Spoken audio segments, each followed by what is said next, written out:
عید کی جو رات ہے نا، عید کی رات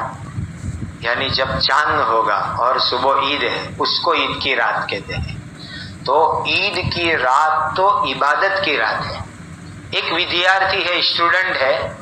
وہ بہت محنت کرے، ایگزام میں پریکشا بھی محنت سے دے، نے ریزلٹ لینے کے وقت جاوے ہی نہیں، تو لوگ کیا کہیں گے کہ پاگل ہے،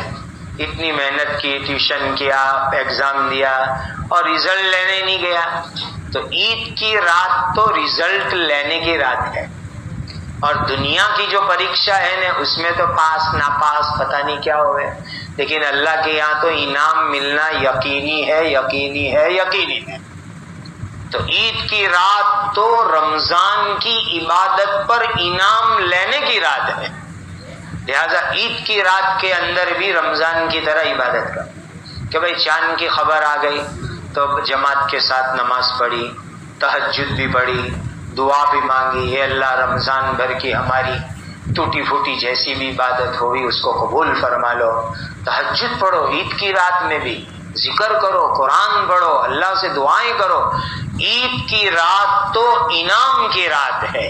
اللہ سے انعام لینے کی رات ہے، لہذا عید کی رات میں بھی عبادت ہونی چاہیے، اور جو ہے صدقۃ الفطر اچھے سے اچھا ادا ہونا چاہیے، اور زیادہ گھومنا پھرنا بھیڑ بھاڑ کے چکر سے اپنے آپ کو بچانا چاہیے۔